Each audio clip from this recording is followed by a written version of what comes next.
Então a gente recitou mais cedo Dhammacakkappavattana Sutta.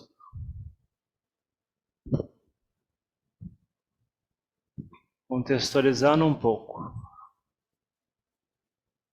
da biografia do Buda antes de se tornar o Buda. Depois de ter abandonado o palácio, ele foi estudar com alguns mestres daquela época que ensinavam sobre Samadhi, sobre alguns níveis profundos de Samadhi. Não muito tempo ele conseguiu alcançar tudo aquilo, mas ele via que aquilo ainda não resolvia. Embora sejam estados mentais pacíficos, né, quando a mente saía daquilo, voltava tudo de novo.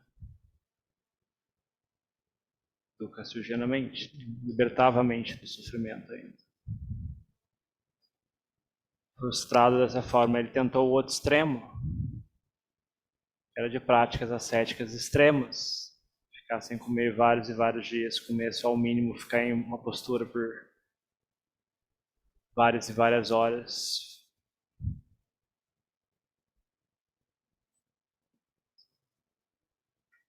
Ao ponto de que perdeu muito peso, o corpo ficou muito fraco. Ao extremo do asceticismo que tinha naquela época. Também viu que não dava certo.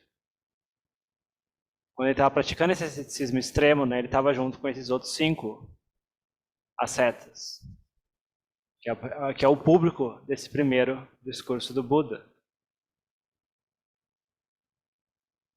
Quando o Buda percebe, quando o Bodhisattva, né, ele não é Buda ainda, né, ele percebe que aquele caminho das práticas ascéticas, ali é o limite, né, não tem mais, simplesmente causador, né, não resolve também. E ele resolve voltar. Uma das práticas que ele estava tomando é de não comer comida sólida, né? Simplesmente tomando líquidos, né? Alimentando só de raízes e coisas bem extremas, assim, né? Então, o corpo ficando fraco, né? E ele pensou, né? Nossa, aquele estado pacífico, né, de meditação que ele atingiu antes, né? Talvez seja por lá o caminho, né? Porque não tem nada a ver com qualidades mentais não hábeis, né? Apesar de ser prazeroso na mente, pacífico na mente, não tem conectado com qualidades não hábeis, não está conectado com impurezas mentais. Então, talvez seja por lá o caminho. Só que com o corpo todo quebrado, moído, dores, desconfortos muito físicos extremos, não tem como desenvolver aquele estado. Então ele resolve comer comida sólida, né? E quando ele resolve fazer isso, né, os outros 5 ascetas acham que ele largou mão da prática, né, que ele está relaxado, eles vão embora, né, e deixa lá o Bodhisattva dando as suas tentativas de achar o caminho. E aí, usando esse método, ele usa Samadhi, mas depois usa Samadhi para contemplar. E aí, com isso, ele se torna o Buda, né? E depois, buscando alguém para como é que fala, depois de realizar o Dhamma, ele pensa, né, para quem que ele vai ensinar primeiro, né? A primeira pessoa que ele pensa são aqueles 2 primeiros mestres dele que ensinaram Samadhi, mas os 2 já tinham falecido, né? E renascido em planos onde não é nem possível ensiná-los, né? Que não tem nem corpo, só tem mente. Então, o próximo da lista eram esses 5 ascetas, né? Que foram companheiros de busca espiritual, né? Apesar das diferenças de pensamento, né? Também tinham boas paramis acumuladas, né? E aí o Buda decide ir atrás deles, né? E no primeiro discurso, né? O Anya Kondanya, ele já, só de ouvir esse discurso, né? Já realiza o fruto de entrada na correnteza, né? Que é o primeiro estágio de iluminação, né? Isso tinha aquele significado daquele verso no final, né? Então o Anya Kondanya entendeu, né? Tudo que está sujeito à natureza de surgir está na natureza de cessar, né?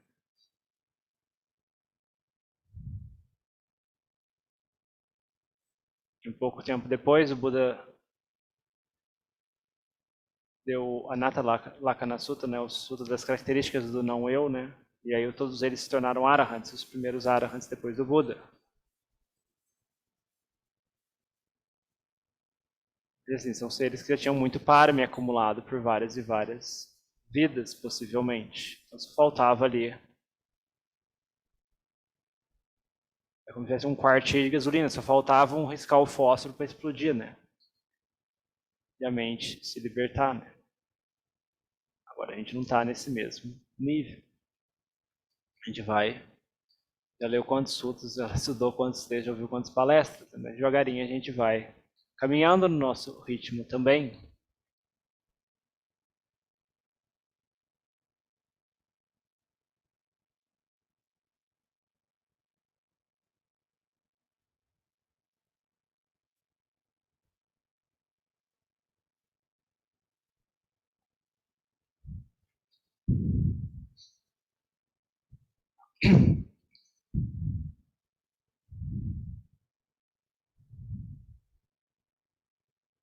No caminho gradual que o Buda ensina, ele começa com generosidade, virtude, e depois nekama, renúncia. Renúncia a quê?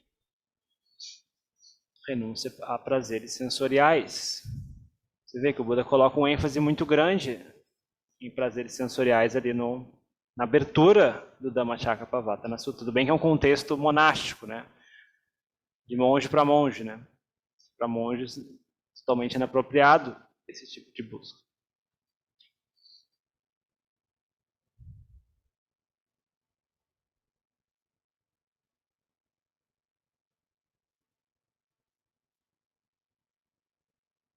A gente pode aplicar na medida do possível para nosso contexto de pessoas leigas. Olha, opa, o Buda colocou um alerta aqui. Então, qual o perigo, qual a desvantagem desses prazeres sensoriais?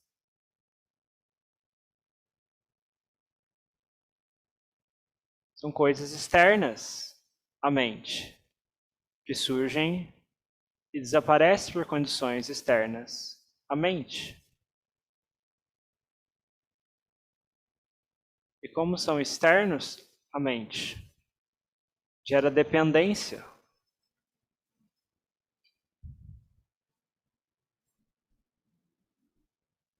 E como eles dependem de nossos sentidos, né? Enquanto estiver com contato, eles perduram, depois eles desaparecem.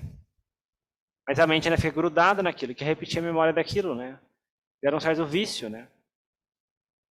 E esse vício acaba sendo depois o primeiro obstáculo que a gente experiencia na meditação, que é o desejo de prazeres sensoriais.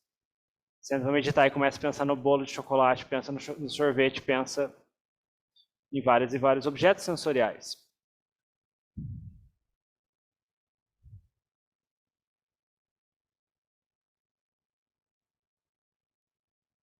A mente fica grudada nessas coisas, que são externas.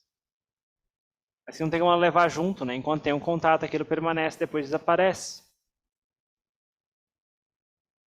Tem algum prazer e felicidade ali, senão a mente não chamaria de prazeres sensoriais. Agora, o Buda incentiva a gente a ter sabedoria e contemplar qual é o anzol escondido nessa isca. Qual é o enrosco aqui?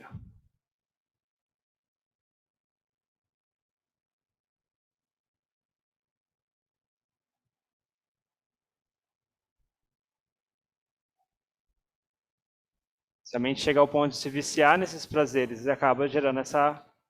Quando ela não está com esses prazeres, gera essa falta. Quando será a próxima vez que eu vou experienciar esse prazer sensorial?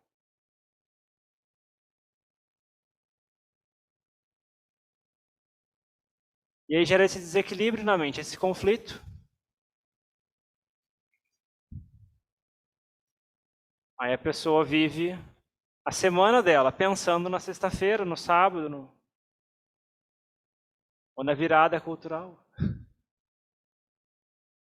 Quando vai ser a próxima virada?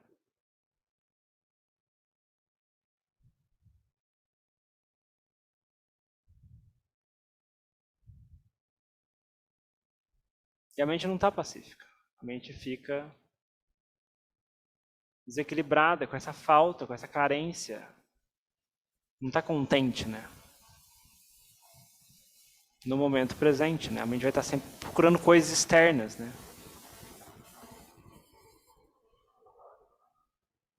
Se a pessoa fica numa sala sem celular, sem televisão, a pessoa pira. Ela precisa de alguma coisa externa para estimular ela. Senão ela não se aguenta, a mente dela não se aguenta, não tem alguma coisa que vem de dentro, né? Ela não consegue fechar os olhos e ficar putô, putô, putô. Experienciar essa paz que vem de dentro, que está sempre acessível. Que independe de condições externas. Essa paz e felicidade que não tem nada a ver com condições externas. Que isso é mais sólida.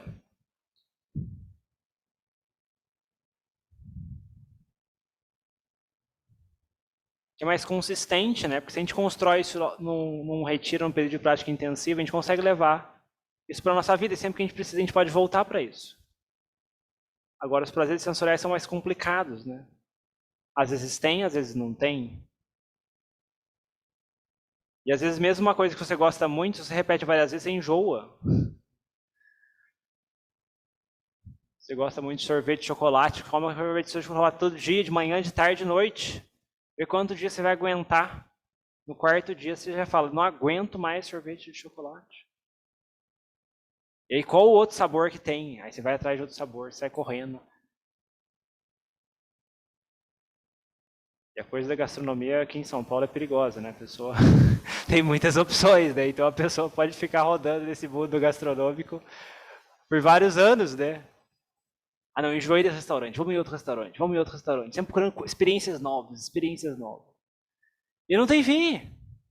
A mente enjoa aqui, vai ali, e aí você está sempre procurando coisas externas. Em vez de você aprender a fazer putô enquanto você come, para você não ficar dependente das sensações da comida, né? E comer para nutrir o corpo, né? Aí você tem... Isso também gera peso financeiro, né? Que a pessoa tem que ficar correndo atrás de restaurantes diferentes, gastando gasolina para lá, gastando gasolina para cá.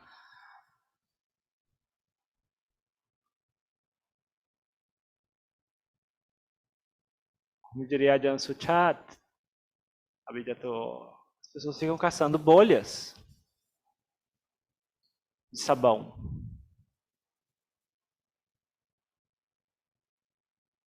Em vez de buscar uma coisa sólida que está do lado de dentro, que independe de condições externas, as pessoas ficam caçando bolhas. Mas é o jeito do mundo. As pessoas são as pessoas, as quelesas são as quelesas. O Dhamma é o Dhamma. A gente também já fez muito disso.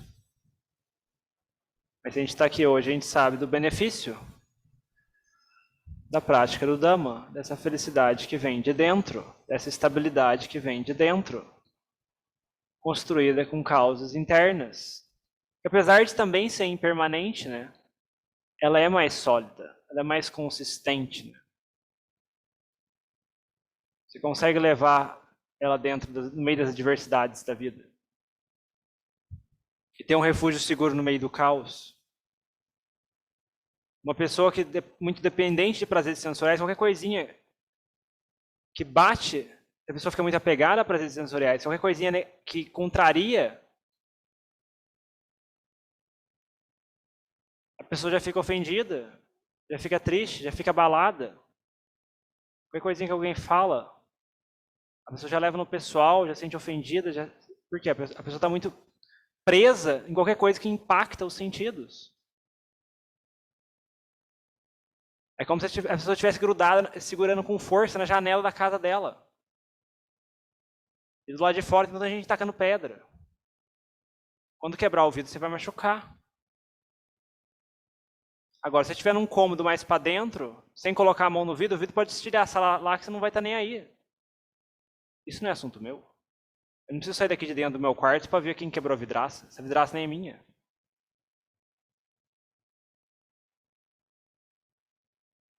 O cachorro está latindo lá fora, não preciso latir junto, eu não sou cachorro. Como diria o Ajahn Chah, né? Se alguém te chama de cachorro e você olha para trás e não vê um rabo, né? Por que você vai se preocupar com o assunto?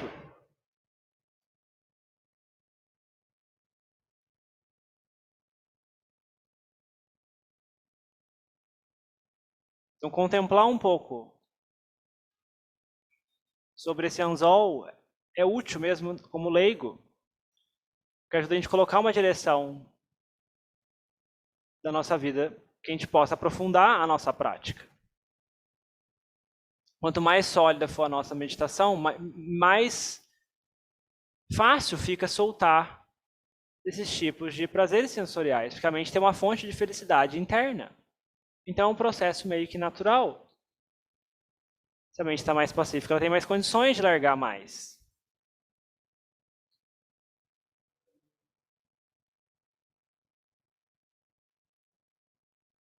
Mas, por outro lado,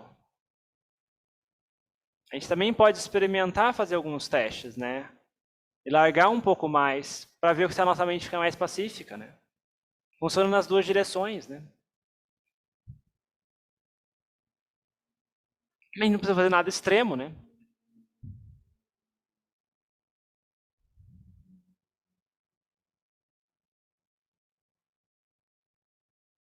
Exemplo, você vai num restaurante, né?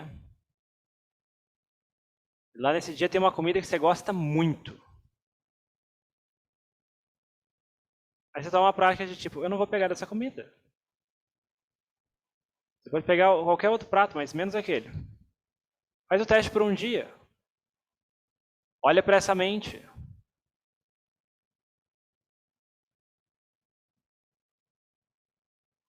Não pense, eu vou estar me frustrando. Não, você está frustrando a aquileza do apego. Você não está se frustrando. Um dia você não vai morrer. Faz o teste.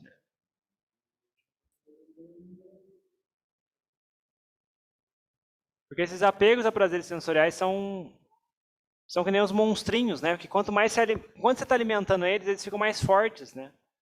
Se você não alimenta eles, você não segue eles ficam mais fracos.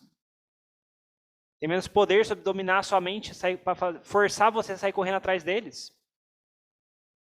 Sua mente fica mais livre, mais em paz, mais contente. Aquilo surge, passa na mente e você fala, não preciso correr atrás disso. Putou, a mente está pacífica, por que eu vou correr atrás de alguma coisa?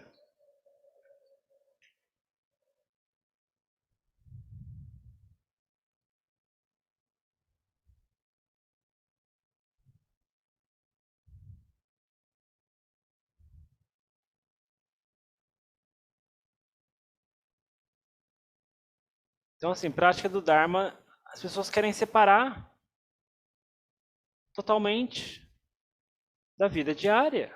Não tem como.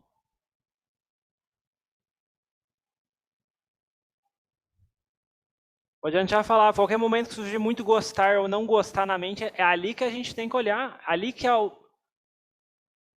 um prato feito para a gente investigar e aprender alguma coisa do Dharma de verdade.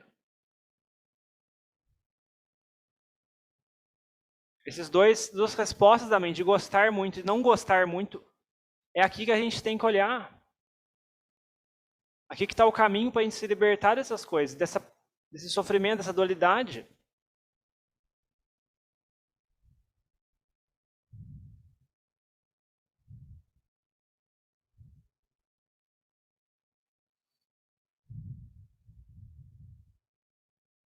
Como diria o Ajahn, a gente simplesmente segue os nossos gostos e desgostos, a gente nem começou a praticar o Dharma. Uma frase meio dura, mas tipo, é para chacoalhar, né? Tipo, as quilesas, né? Tipo, opa, isso é um assunto importante.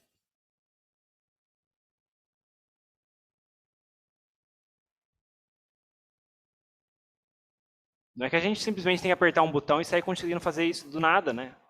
É um caminho gradual, né? A gente tem que treinar. E quando isso acontecer, para a gente ter estabilidade mental para fazer isso, né? Tem que ter putô. Não simplesmente estar com a sati solta por aí, atento aos prédios, atento a tudo rodar ao seu redor, né? Você tem que estar com uma sati interna, né? Num objeto interno, né? Repetindo Itipiso, repetindo putô da Moçangô. Alguma coisa interna, né? Porque senão alguma coisa bate na sua janela, você está lá segurando a janela, você vai quebrar, vai machucar a sua mão, vai cortar a sua mão.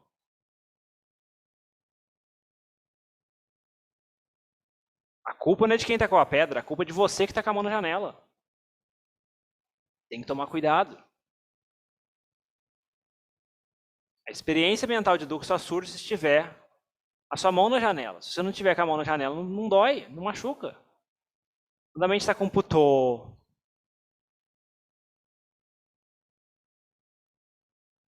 não é prazer sensorial e também não é dor, não é sofrimento. É um estado neutro, pacífico. Felicidade da paz, uma felicidade mais estável. A gente está com putô, Budô Dhammo Sangho, Itipiso, Bhagavata, Aham, Samma, Sambuddho. Alguém fala alguma coisa, aquilo não bate na mente, não impacta, não corta a nossa mão, porque a gente não está segurando a janela dos sentidos.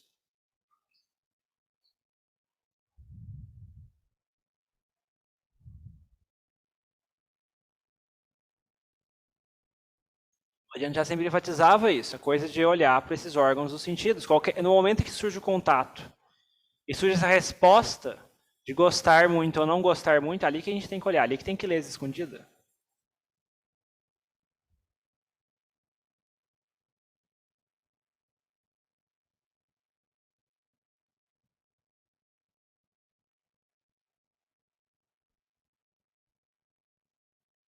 Quando tem muito gostar ou muito não gostar, é Bhava Tanha, Vibhava Tanha, Kama Tanha. São os 3 tipos de desejo ignorante que a gente falou mais cedo.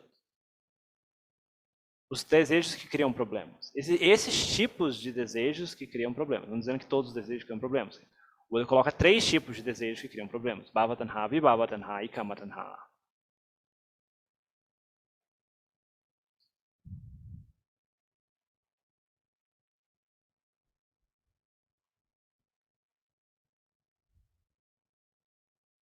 E o Buda fala o quê? O abandono desses desejos. Então, o abandono desses impulsos fortes da mente, de querer jogar as coisas fora, tacar fogo nas coisas, de querer sair correndo atrás de coisas. Para a mente estar em paz, esses 2 movimentos da mente têm que ser apaziguados gradualmente.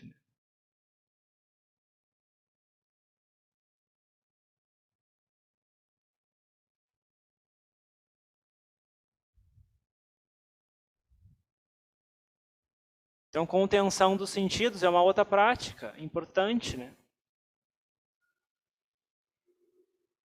Se a gente sai olhando por toda parte, ouvindo tudo, isso afeta a nossa mente. Se a gente deixa a mente solta, com os sentidos soltos, né? Sem um kamatana, sem um Buddha Dhammo Sangho, sem um Itipiso, as quelês vão puxar a mente. Quando alguma coisa impacta os sentidos, as quelês vão puxar a mente para cá, puxar a mente para lá. E vai ser atenção sem sabedoria. E aí vem tudo rolando morra abaixo. Enquanto se tiver sati, se tiver com Buddha Dhammo Sangho, se tiver com Itipiso, a mente consegue perceber esse puxão de atração e repulsão e conter o impulso, ficar do lado de dentro, não agir com base nele, não se apegar a ele, deixar passar. Porque se deixar passar, ele passa. Ele surgiu por causa das condições, ele não vai ficar ali flutuando no ar. Se a gente não alimentar as condições que fazem ele surgir.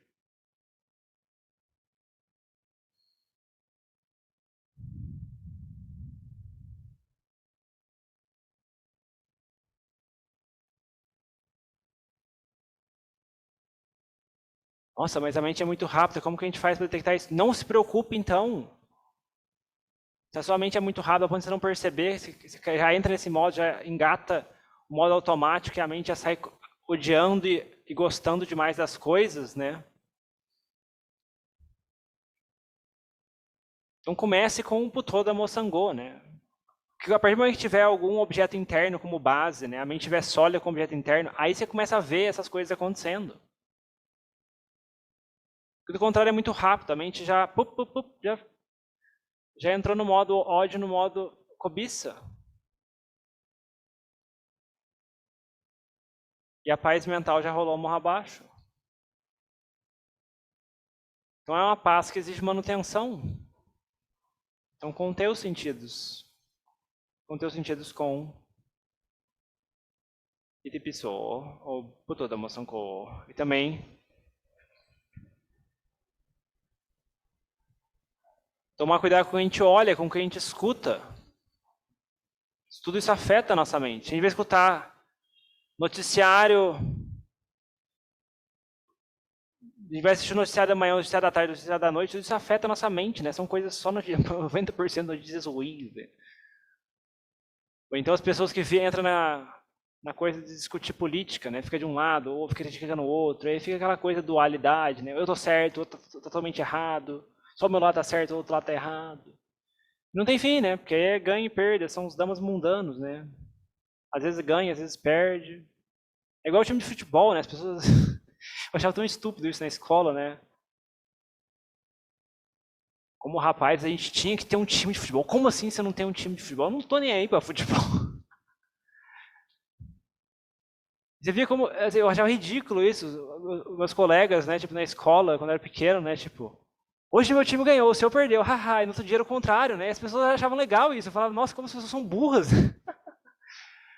Nunca que o seu time vai sempre ganhar, né? Um dia você ganha, um dia você perde, né? E você fica. Eu achava tão estúpido isso, né? Tão idiota, né? As pessoas apegadas fortemente ao time, né? E política não acaba não sendo muito diferente. Né?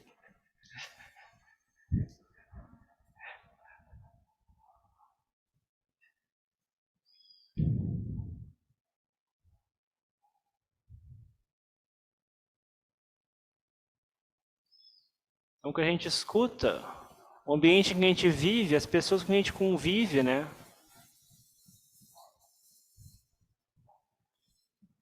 Tudo isso afeta essa mente. A gente toma os cuidados que a gente pode, né? Tem coisas que não dá para mudar, né? Às vezes a gente vive com pessoas que não são praticantes, né? E a gente não tem muita opção no momento, né? A gente aguenta, a gente usa Kanti Parami também. Outono, essa qualidade de aguentar, né? Resiliência, né? A gente pratica com adversidades também, né? A gente não vai só praticar na topo da montanha quando está tudo calmo e quando a rua não tem nenhum carro passando. A gente busca fazer o que dá para mudar no ambiente. Também conter os nossos sentidos, mas também ter noção de que nem sempre é possível ter um ambiente ideal.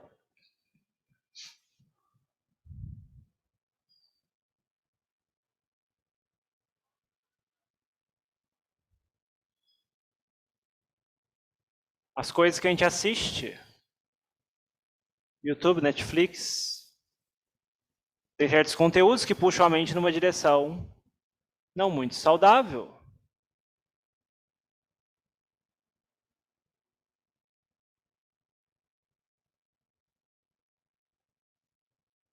Depois desse obstáculo para a nossa prática de meditação. Não dizendo que ninguém tem que parar de assistir televisão, ninguém pode assistir filme, mas tome um certo cuidado com o tipo de filme que você assiste, o tipo de coisas que você olha, o tipo de música que você escuta,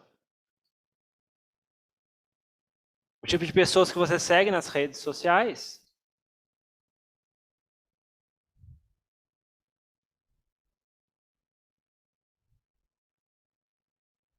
Você vê? A prática do Dhamma está desde o celular quando você acorda de manhã até quando você deita na cama.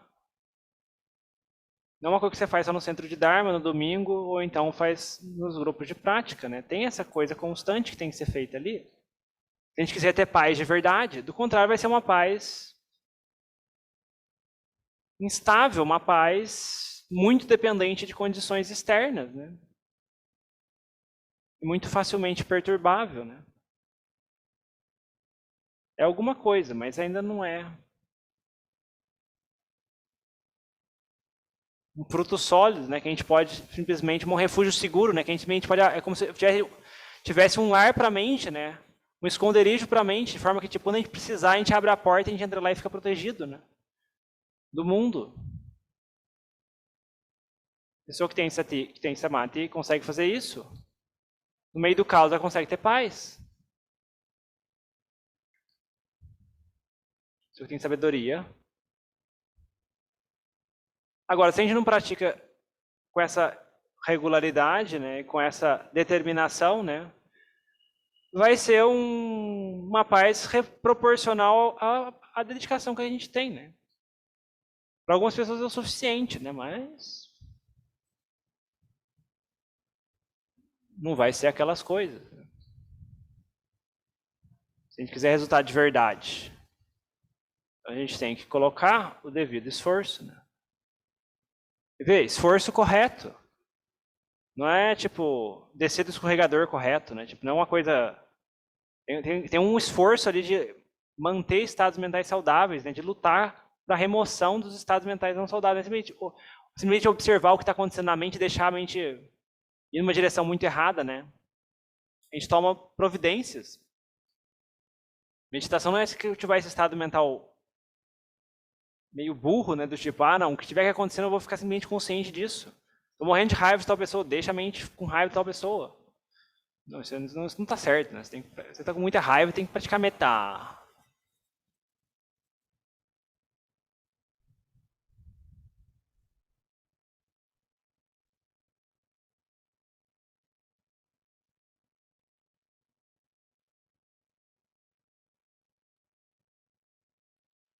Então a gente busca integrar essas coisas. Você vê como que a palestra não é técnica de meditação, a palestra é coisas para incluir na nossa prática diária, né? E tudo isso está em vários sutras diferentes, né? Mas que está resumido umas reflexões de 20 minutos, né?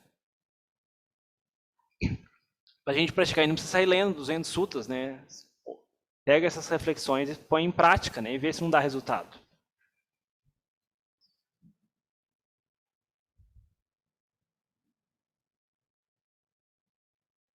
Então, se alguém tiver alguma colocação, pergunta, dúvida, questionamento, desde coisa de meditação, coisa de budismo, coisa do Dhammacakka, Vavatana Sutta, coisa do caminho óctuplo, esse é o momento de vermos essas questões.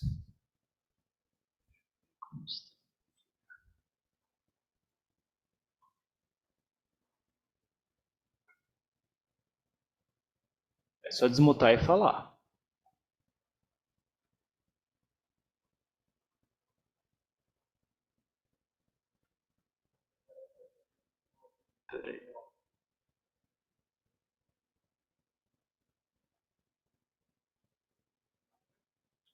Ninguém.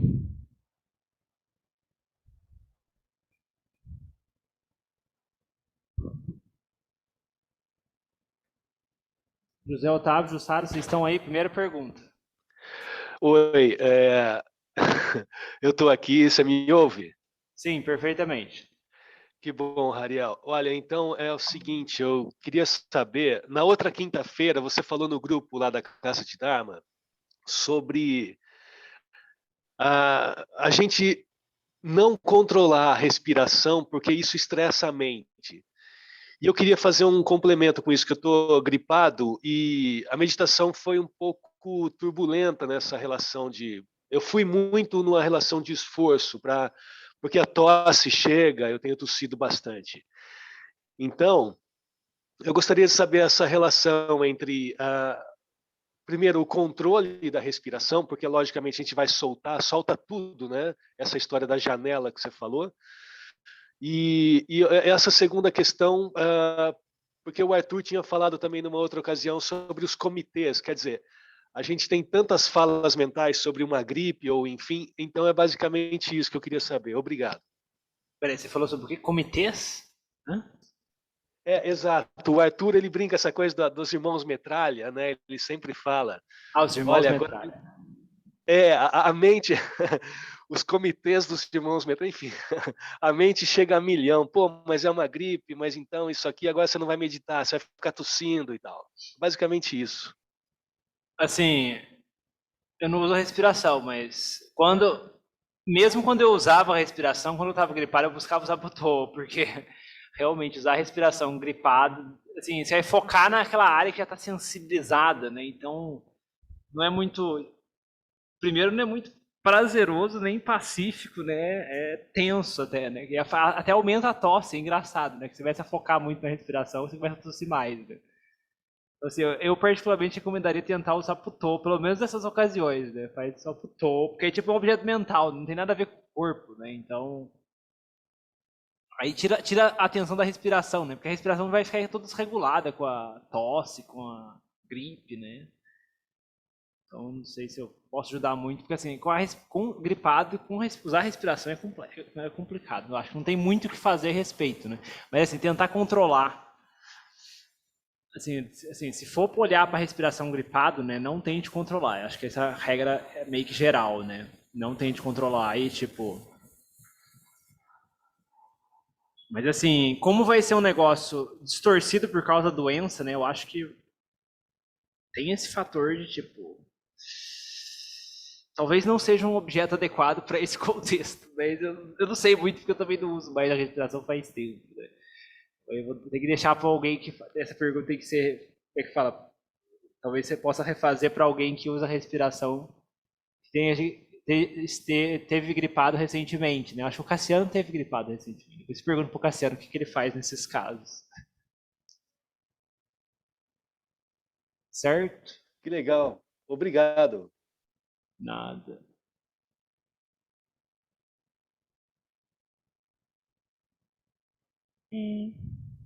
Tá me ouvindo? Eu tenho uma dúvida sobre a investigação. Quando a mente está num estado tranquilo, espaçoso, né? Fala mais alto um pouquinho. Quando a mente está em um momento assim, em um estado tranquilo, espaçoso, e a investigação, ela seria, por exemplo, observar quando surge algo na mente e soltar isso, então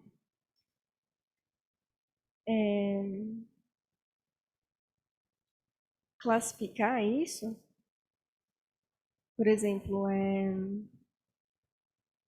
surge uma dor, e aí se recordar que, que é uma dor, e aí sai, isso seria investigação, assim, uma dúvida.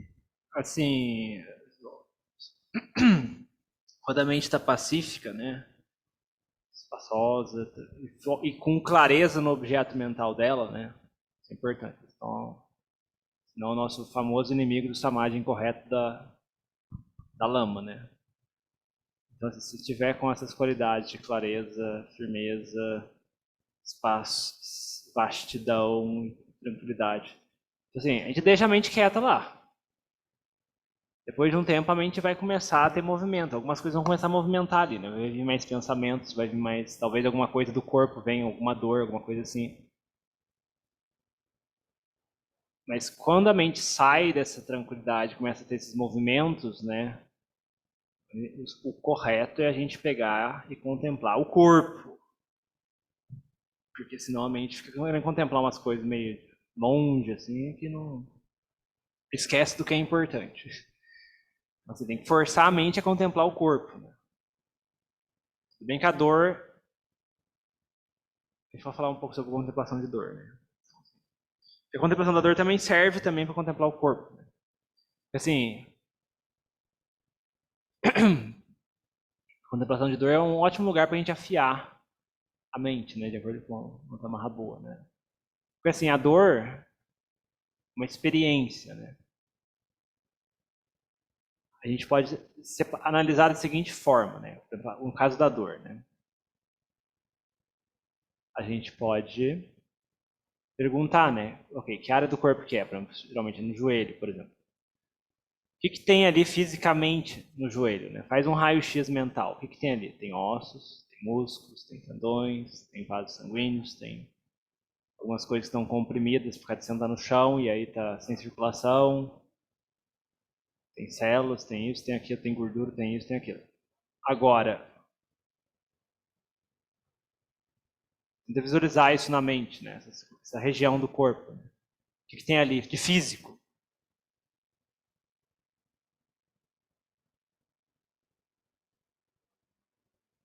E aí você pergunta, né?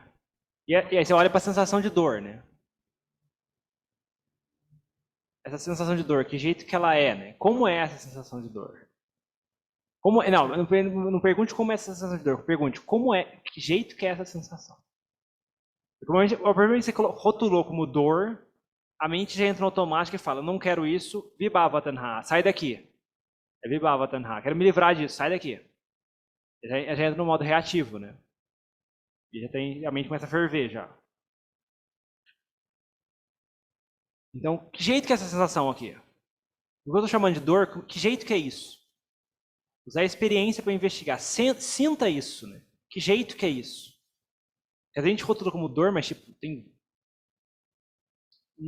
Assim, dor é um rótulo para uma coisa que pode ser várias coisas, né? E que jeito que é a experiência dessa sensação? É formigante, é em ondas, é pontual? Que jeito que é essa sensação?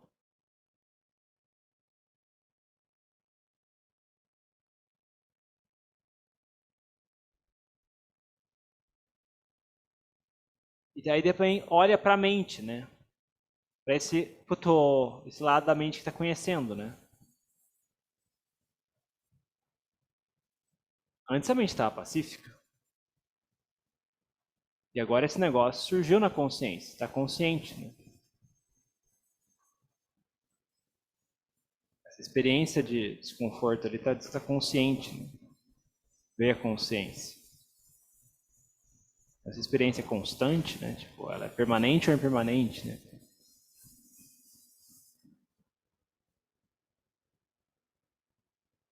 E olha de novo para a sensação, né? Essa sensação muda ao longo do tempo, ela é constante ali, né? Se a mente tiver estabilidade suficiente, ela consegue olhar para isso, né? Com imparcialidade, né? Sem se envolver, sem querer se livrar, né? Sem entrar no modo Vibhava Tanha. É um treinamento, né? Conter esse Vibhava Tanha, de se livrar da dor.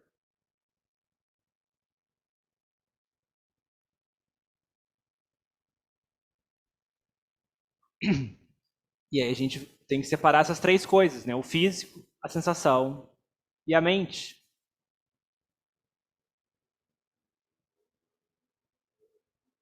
O que é a dor no plano físico, na biologia? Como é a manifestação física da dor? A dor está no osso, está no músculo, está no tendão. Se for uma cãibra, sei lá, é ácido lático lá que eles explicam na biologia, né? Se for por falta de circulação sanguínea, dá esses formigamentos, né? Mas tipo, a falta de circulação sanguínea e o formigamento são a mesma coisa? Esse ácido lático, por exemplo, nos músculos e a experiência da cãibra é a mesma coisa? Ou são coisas completamente separadas?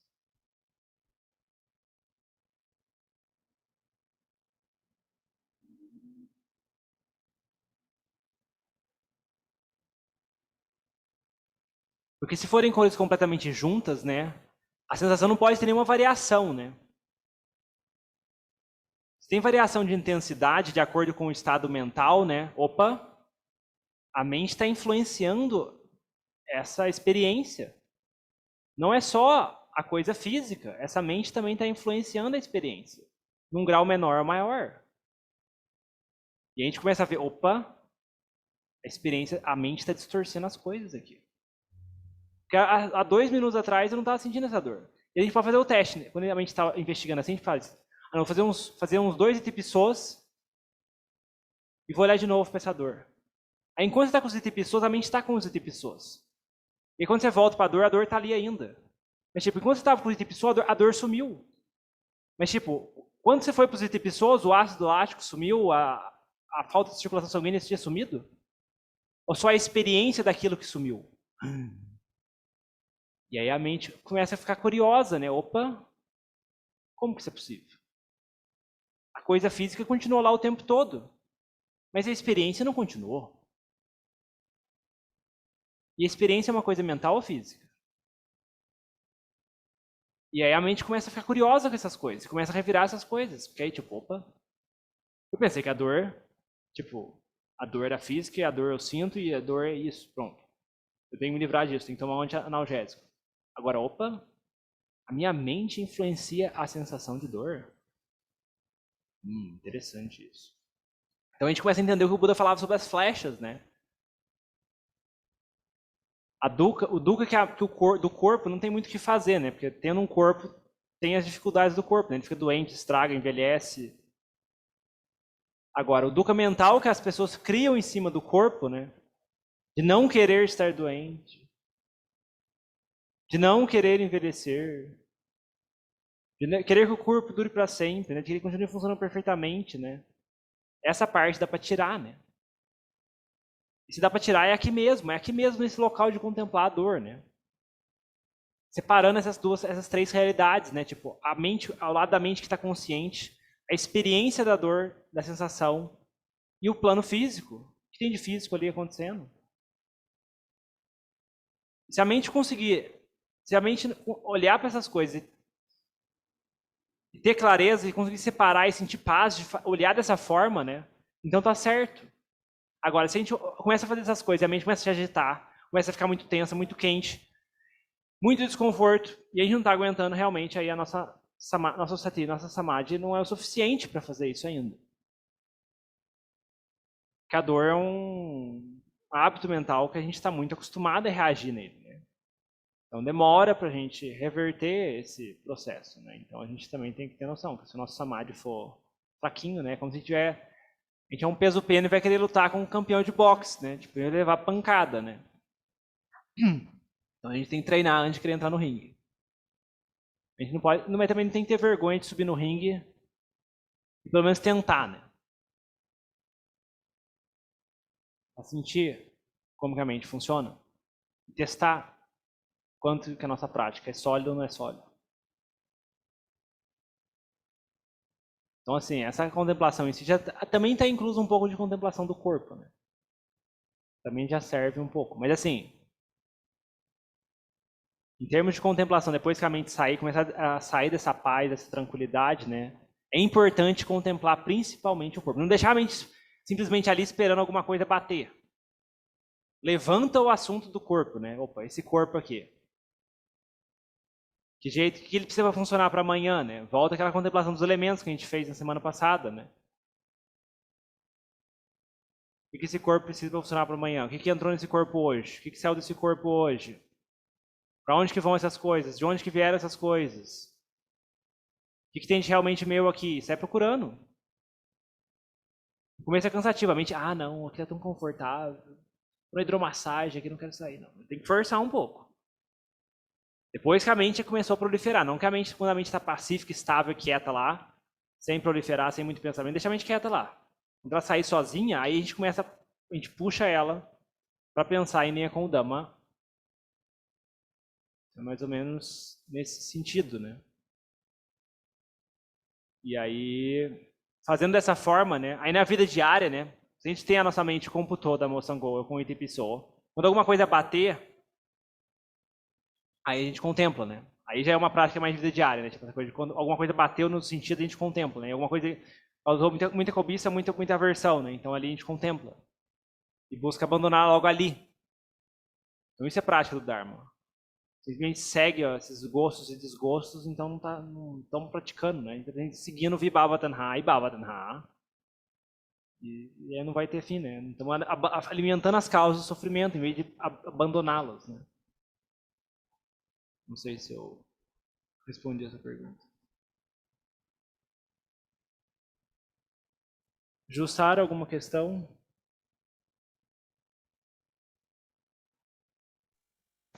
Não. Tá tudo tranquilo. Tô em paz. Ótimo, então. Então a gente continua praticando. Se quiser fazer meditação andando, se quiser fazer meditação sentada. E daqui a pouco a gente volta para alguma outra coisa. Mais em grupo.